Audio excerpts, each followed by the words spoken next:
오늘 성경 본문 요한복음 20장 19절은 이렇게 시작합니다. 이날 곧 안식 후 첫날 저녁 때에 제자들이 유대인들을 두려워하여 모인 곳에 문들을 닫았더니 이렇게 증거하고 있습니다. 부활하신 예수 그리스도께서 유대인들이 두려워서 문들을 걸어 잠그고 숨어 있는 제자들을 방문해 주시는 이야기입니다. 우리의 인생은 매일 불안과 두려움으로 꽉 차 있습니다. 그래서 어떤 철학자들은 인생을 불안, 앵자이어티다라고 그렇게 정의했습니다. 근데 이 불안이라고 하는 앵자이어티와 두려움, fear라고 하는 것은 약간의 좀 차이가 있는 것 같습니다.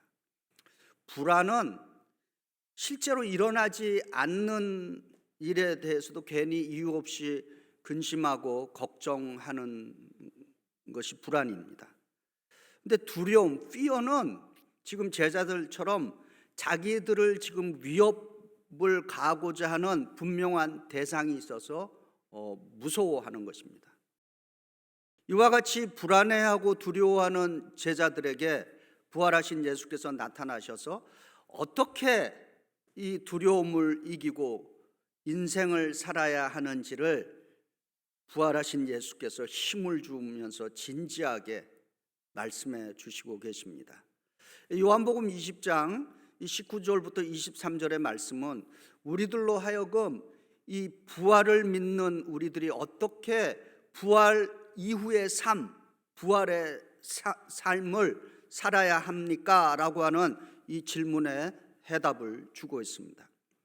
첫 번째로 요한복음 20장 19절과 21절에 부활하신 예수님께서 계속해서 두 번 반복하시는 공통된 말씀이 있습니다.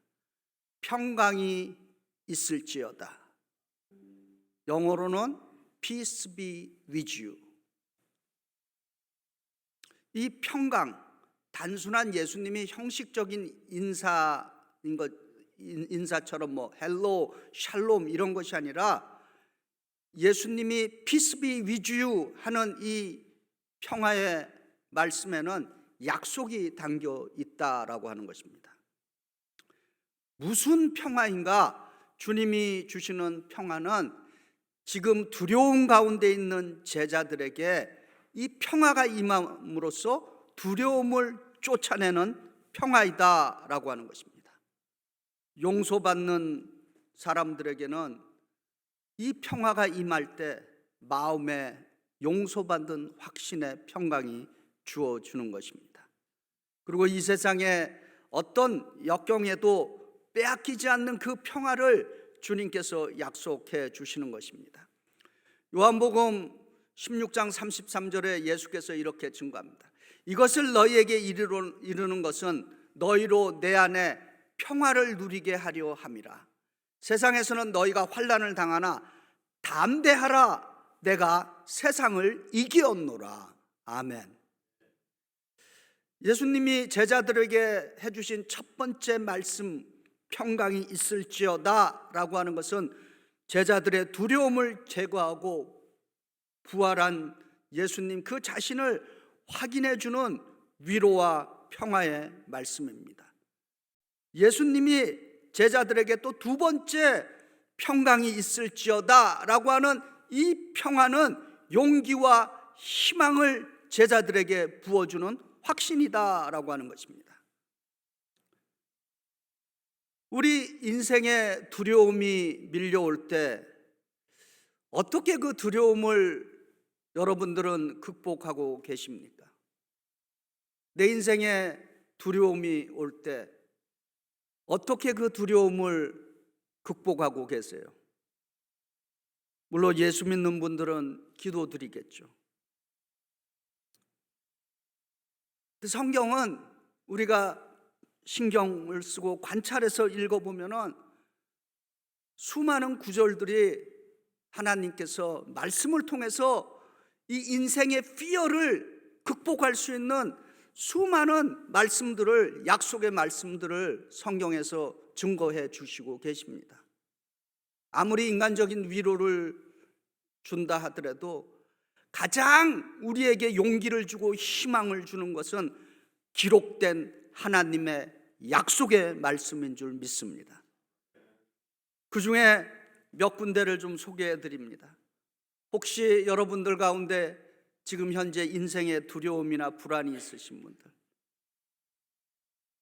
몇 가지 소개하는 말씀 가운데 그 말씀 하나를 붙들어 보시기 바랍니다. 시편 34편 4절입니다. 내가 여호와께 간구하매 내게 응답하시고 내 모든 두려움에서 나를 건지셨도다. 아멘. 요한복음 16장 33절에 예수께서 이렇게 다시 한번 반복드립니다. 이것을 너희에게 이르는 것은 너희로 내 안에서 평안을 누리게 하려 함이라. 세상에서는 너희가 환난을 당하나 담대하라. 내가 세상을 이겼노라. 아멘. 이사야 41장 10절입니다. 두려워하지 말라. 내가 너와 함께 함이라. 놀라지 말라. 나는 내 하나님이라. 내가 너를 굳세게 하리라. 참으로 너를 도와주리라. 참으로 나의 의로운 오른손으로 너를 붙들리라. 아멘. 모세를 이어서 이스라엘의 지도자가 된 여호수아에게, 떨고 있고 불안해하고 두려워하는 여호수아에게 하나님께서 주시는 말씀입니다. 여호수아 1장 9절입니다. 내가 내게 명령한 것이 아니냐. 강하고 담대하라. 두려워하지 말며 놀라지 말라. 내가 어디로 가든지 내 하나님 여호와가 너와 함께 하시니라. 아멘. 하나 더 인용드립니다. 로마서 15장 13절입니다. 소망의 하나님이 모든 기쁨과 평강을 믿음 안에서 너희에게 충만하게 하사 성령의 능력으로 소망이 넘치게 하시기를 원하노라. 아멘. 우리가 성경을 좀 더 관찰하면서 묵상하면서 읽으시면은 이 말씀 외에도 수많은 약속의 말씀들이 우리에게 용기와 희망을 주고 있습니다. 인간적인 위로도 중요하지만은 그보다 더 확실한 처방은 하나님의 기록된 약속의 말씀을 붙드는 것입니다. 그 찬송가의 내 영혼의 기윽기 깊은 데서 그 찬송 있죠. 혹시 이한백 집사님 상의 없이 부탁해서 죄송합니다. 1절만 우리가 내 영혼의 그 깊은 데서 1절 가사 알려드릴게요. 내 영혼의 그 깊은 데서 맑은 가락이 울려나네. 하늘 곡조가 언제나 흘러나와 내 영혼을 고이 싸네. 후렴구입니다. 평화로다. 하늘 위에서 내려오네. 그 사랑의 물결이 영원토록 내 영혼을 덮으소서. 1절만 우리 찬양드립니다.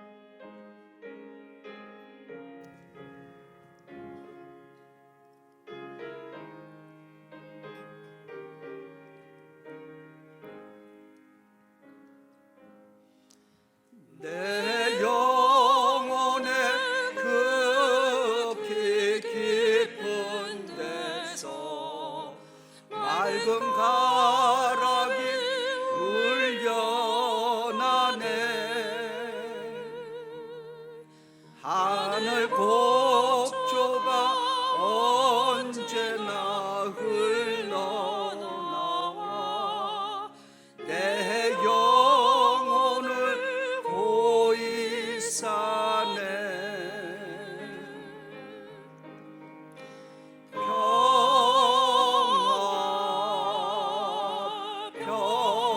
평화로다. 하늘 위에서 내려오네. 그 사랑의 물결이 영원토록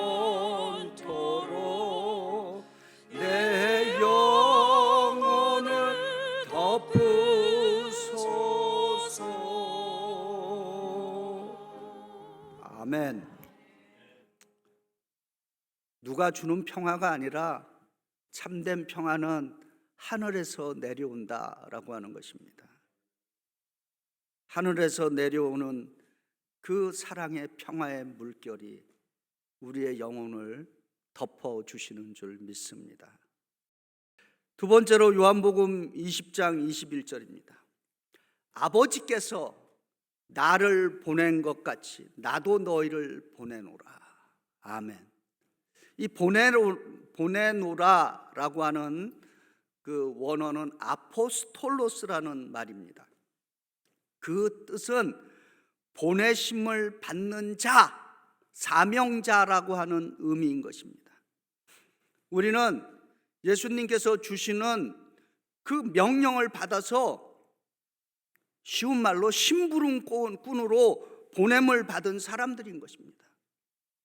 우리는 예수님께서 주시는 명령에 심부름꾼으로 보냄을 받은 사람들이기 때문에 보냄을 받은 사람들은 자기 일을 하는 것이 아니라 나에게 심부름을 시킨 그분의 일을 하는 것이 보냄받은 사람의 해야 하는 일인 것입니다. 그것이 사명자의 직분인 것입니다. 그래서 부활하신 예수님께서 제자들에게 평화를 주시고, 이제 두 번째는 사명의 삶을 살으라라고 증거하고 계십니다. 그래서 요한복음 17장 18절에 아버지께서 나를 세상에 보내신 것 같이 나도 그들을 세상에 보냈다, 이렇게 주님께서 증거하십니다. 혹시 교회가 이 땅에 존재하는 이유를 아십니까? 왜 베이사이드 연합감리교회가 이 땅에 있어야 하는가? 베이사이드 연합감리교회뿐만 아니라 이 땅에 존재하는 수많은 교회의 그 왜 이 땅에 있느냐, 왜 존재하느냐라고 하는 그 근본적인 물음에 대한 그 해답을 아십니까? 마태복음 28장 18절부터 20절에 기록되어 있습니다. 예수 그리스도의 제자 삼으라 라고 하는 그 목적을 위해서 교회는 이 땅에 존재하는 것입니다.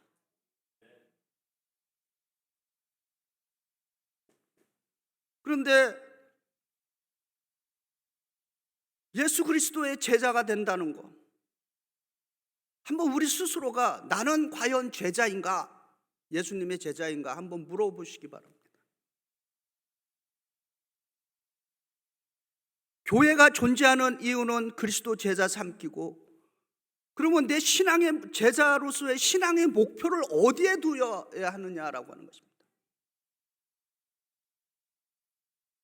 우리의 그 신앙의 목표는 거룩한 삶, 성숙한 삶, 성화의 삶을 우리의 신앙의 목표로 두어야 할 줄 믿습니다.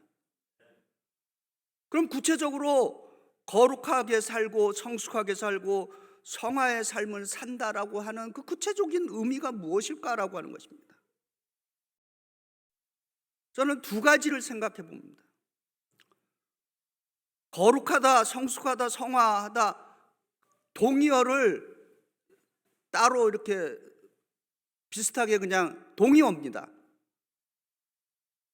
그러나 우리가 이렇게 구별을 해서 부르는 것 뿐입니다. 성숙하게 산다라고 했을 때 저는 두 가지를 깨닫고 있습니다. 그 첫 번째가 성숙한 사람은 책임질 줄 아는 사람인 것입니다. 이것은 예수를 믿든 안 믿든 어른과 아이의 차이가 뭡니까? 아이들은 책임질 의무가 없습니다. 그러나 어른은, 성숙한 어른은 거기에 대한 책임이 따르는 것입니다. 두 번째로는 예수 믿는 사람으로서 성숙한 신앙인이 된다라고 하는 것은 좀 손해를 보는 인생이 된다라고 하는 것입니다. 창세기 13장에 보면은 아브라함과 그 조카 롯이 목초지를 놓고 이제 다툼이 벌어졌습니다. 근데 삼촌인 아브라함이 조카인 롯에게 먼저 선택권을 줍니다. 로시야, 너와 내가 이렇게 친족 간에 싸울 필요가 있느냐? 네가 먼저 선택해라. 네가 좌를 하면 나는 우하고 네가 우하면 내가 좌하겠다. 우리가 성경은 그렇게 읽지만은 이것은 생사여탈권이 달려있는 순간인 것입니다. 비즈니스 하시는 분들 아시겠지만은 길목이 얼마나 중요합니까? 그런데 그 선택권을 자기 조카에게 먼저 내주는 것입니다. 양보하는 것입니다. 남이 보기에는 아니 어떻게 저렇게 손해볼 짓을 하고 있는가 이렇게 느낄 수 있습니다. 근데 어떤 일이 생겼습니까? 롯은 먼저 선택했고 자기의 보기에 좋은 푸른 목장이 쫙 펼쳐진 곳으로 갔는데 그곳이 멸망의 도시였습니다. 소돔과 고모라. 그러나 손해보는 것 같이 양보했지만은 결국 아브라함은 믿음의 조상이 되었고 모든 사람에게 복의 근원이 된 것입니다. 할렐루야. 손해보는 일을 하는 곳에 모이고 헌신하는 사람들은 제가 볼 때 결코 싸우거나 다투지 않습니다. 거기에는 자신의 이득이 없잖아요. 다툴 이유가 없습니다.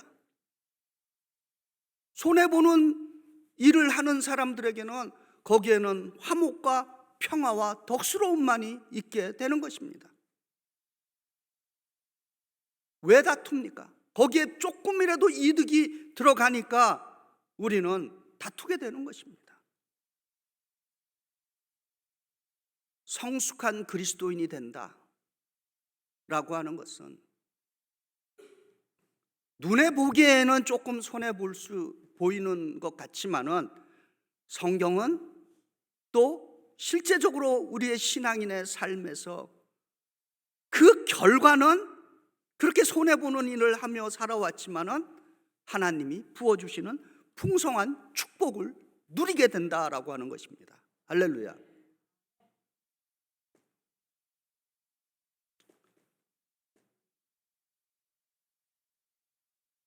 성숙함.